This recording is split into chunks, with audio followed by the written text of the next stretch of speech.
اعوذ باللہ من الشیطان الرجیم بسم اللہ الرحمن الرحیم۔ مساجد کی زینت اور ڈائٹنگ کے متعلق قیمتی نصائح بیان فرمودہ حضرت خلیفۃ المسیح رابع رحمہ اللہ تعالی از لائق احمد، جرمنی۔ روزنامہ الفضل انٹرنیشنل، بدھ 30 اگست 2023۔ یا بنی آدم خذوا زینتکم عند کل مسجد وَكُلُوا وَاشْرَبُوا وَلَا تُسْرِفُوا إِنَّهُ لَا يُحِبُّ الْمُسْرِفِينَ۔ سورہ الاعراف آیت نمبر 32۔ ترجمہ: اے ابنائے آدم، ہر مسجد میں اپنی زینت یعنی لباس تقوی ساتھ لے جایا کرو، اور کھاؤ اور پیو، لیکن حد سے تجاوز نہ کرو، یقیناً وہ حد سے تجاوز کرنے والوں کو پسند نہیں کرتا۔ ترجمہ از حضرت خلیفۃ المسیح رابع رحمہ اللہ تعالی۔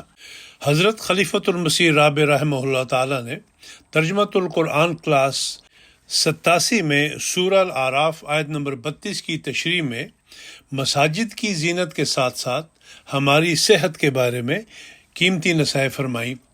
اس میں سے کچھ حصہ پیش ہے۔ آپ نے فرمایا، اے بنی آدم، اپنی زینت ہر مسجد میں لے کر جایا کرو۔ زینت کون سی ہے؟ لباس التقوی، اور زینت کے دوسرے معنی بھی یہاں مراد ہیں۔ جب مسجدوں میں جاؤ تو گندے بسے ہوئے کپڑے پہن کر نہ جایا کرو۔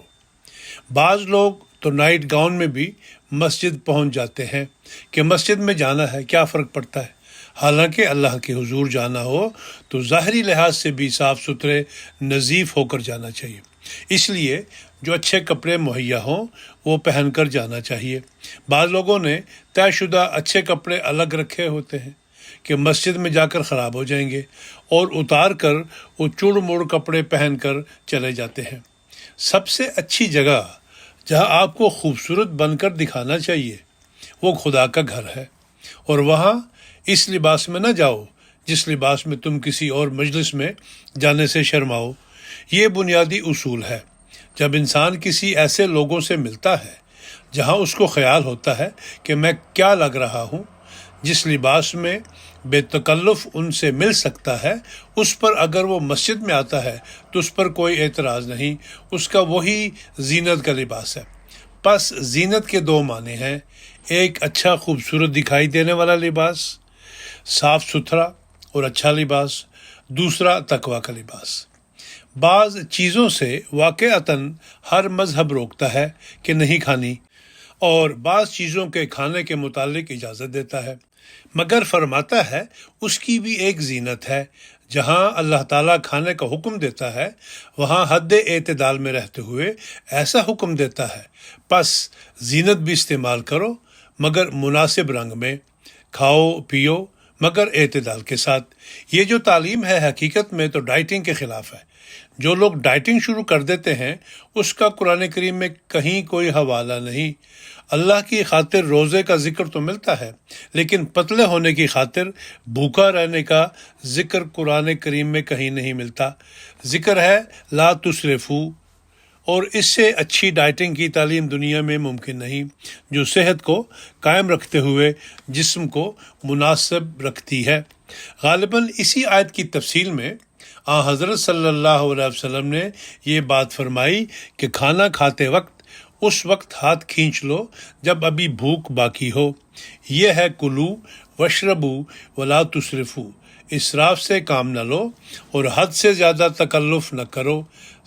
سب چیزیں اس میں آ جاتی ہیں، یہ عمومی تعلیم ہے، مگر خاص طور پر یہ کہ جتنا کھانا ہے اس سے زیادہ نہیں کھانا، اس کا مسجد سے بھی ایک تعلق ہے، کیونکہ حضور صلی اللہ علیہ وسلم نے فرمایا کہ یہ جو زیادہ ڈکار والے لوگ ہیں یہ مسجد میں میرے پاس نہ آیا کریں، وہ سب کو مصیبت ڈالتے ہیں۔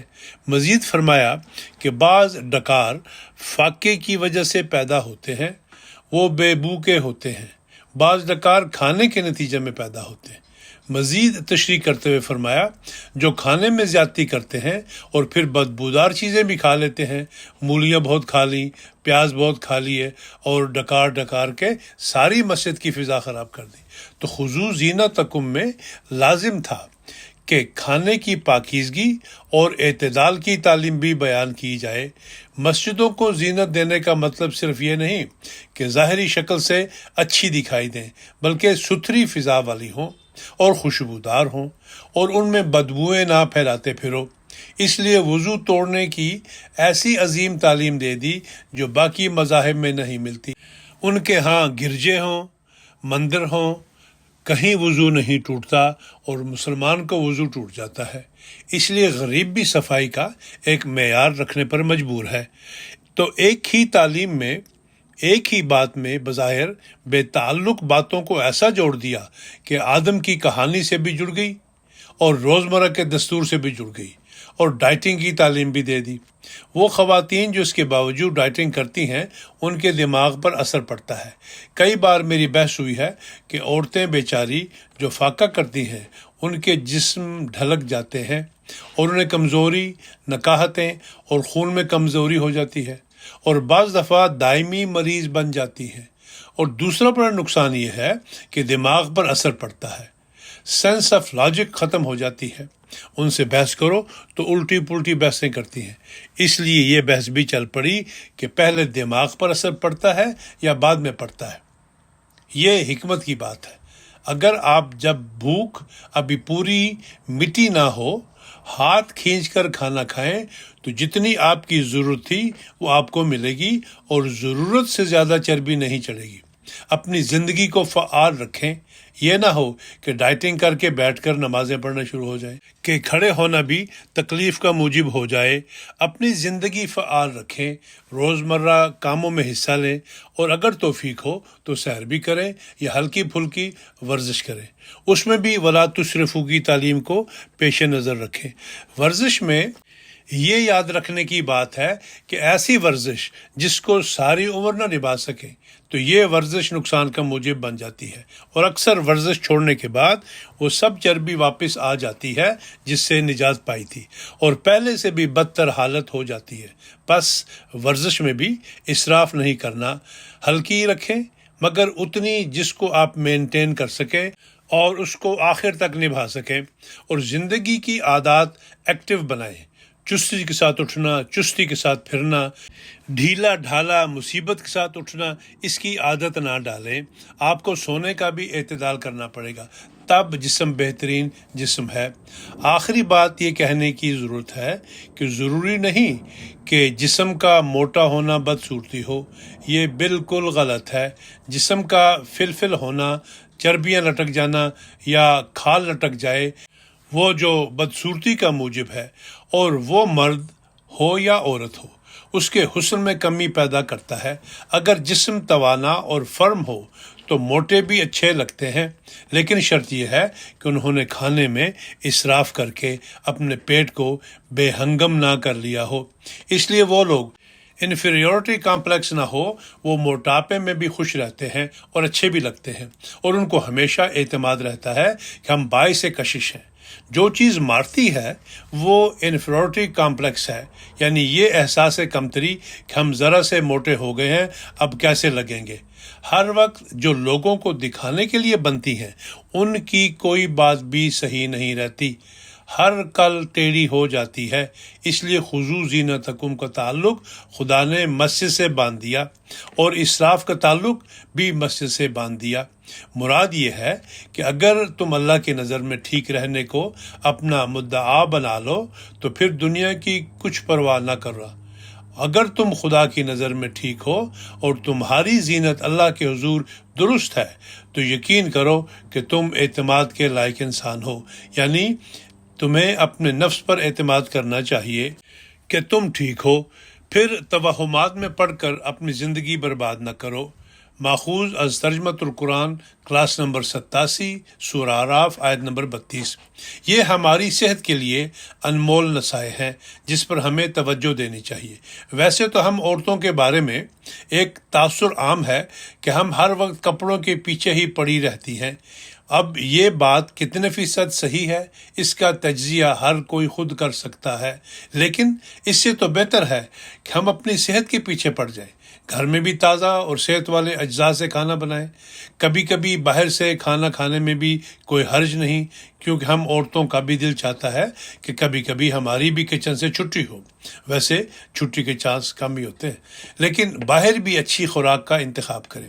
بعض دفعہ اگر کوئی شادی بیاہ کا فنکشن ہو تو بچیاں شارٹ ڈائٹنگ کرنے کی کوشش کرتی ہیں، یہ سوچ کر کہ صرف 2-3 ہفتے رہ گئے ہیں، کچھ وزن کم ہو جائے، اور پھر میڈیکل سٹور سے یا بازار سے ڈرنکس وغیرہ استعمال کرتی ہے، جس سے وقتی طور پر تو وزن کم ہو جاتا ہے، مگر جیسے یہ ڈرنکس چھوڑ دیا جائے تو پہلے سے بھی زیادہ موٹاپا ہو جاتا ہے.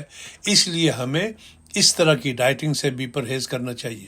بعض دفعہ بچیاں بڑے شوق سے بتاتی ہیں کہ ہم تو ناشتہ میں صرف جوس ہی پیتے ہیں، یا کوئی کہہ دیتا ہے کہ ہم تو صرف چائے ہی پیتے ہیں، جبکہ یہ ہمارے لیے مضر صحت ہے. اس لیے ناشتہ ہمیں بھرپور طریقے سے کرنا چاہیے. اگر ہم صبح 8 بجے سے 9 بجے تک بھی ناشتہ کر لیں تو دوپہر 1 بجے تک سارا ناشتہ ہضم ہو جاتا ہے اور جسم میں توانائی بھی رہتی ہے. اس کے بعد دوپہر اور پھر رات کا کھانا کم کھایا جا سکتا ہے. ہم چاہے روٹی کھائیں یا چاول، ہر کھانے کی ایک حد مقرر ہونی چاہیے. بعض دفعہ مائیں خود اپنا کھانا کھانے کے بعد یہ سوچ کر کہ ضائع نہ ہو بچوں کا بچا ہوا کھانا بھی کھا لیتی ہیں، چاہے یہ 3-4 لقمے ہی ہوں، مگر یہ 3-4 لقمے بھی ہمارے جسم میں زائد کیلوریز بنا دیتے ہیں. اس لیے یا تو بچوں کو تھوڑا ڈال کر دیں جو ختم ہو جائے تو اور لے لیں، یا پھر بچوں کا بچا ہوا کھانا سنبھال کر یا فریج میں رکھ دیں اور دوسرے ٹائم اپنا کھانا کم لے کر بچوں کا شامل کر لیں. اگر ہم ایک سیب کھاتے ہیں تو اس میں تقریباً 52 کیلوریز ہوتی ہیں، اور اگر ہم ایک کیک کا پیس جو کریم والا یا چاکلیٹ والا ہو تو اس میں 250 سے بھی زیادہ کیلوریز ہوتی ہیں. تو اس سے اندازہ لگایا جا سکتا ہے کہ ہم کیسے بے توجہی کی وجہ سے اپنے وزن کو بڑھا لیتے ہیں. اس لحاظ سے ہمیں اپنی خوراک پر توجہ دینی چاہیے، اچھی اور وٹامن سے بھرپور خوراک کا انتخاب کریں. آخر میں مساجد کی زینت کے حوالے سے اپنی بہنوں کی خدمت میں ایک عاجزانہ درخواست ہے. ویسے تو اللہ کا فضل ہے کہ عام طور پر ہماری بہنیں اس پر توجہ دیتی ہیں، لیکن بعض دفعہ بے خیالی میں یا وقت کی کمی کی وجہ سے جن کپڑوں کے ساتھ کھانا بنایا ہوا ہوتا ہے انہی کپڑوں کے ساتھ مسجد پہنچ جاتی ہیں، جس کی وجہ سے مسجد میں مسالہ جات کی ناگوار سی مہک یا تلے ہوئے تیل کی مہک سے مسجد کی زینت پر بھی اثر پڑتا ہے اور مسجد کی فضا بھی ناخوشگوار ہو جاتی ہے. اس لیے گھر کے کاموں کے بعد چند منٹ مسجد آنے کے لیے ضرور نکالیں اور صاف ستھرا لباس پہن کر آئیں. اللہ تعالیٰ ہم سب کو صحت والی اور فعال زندگی گزارنے کی توفیق عطا فرمائے. آمین.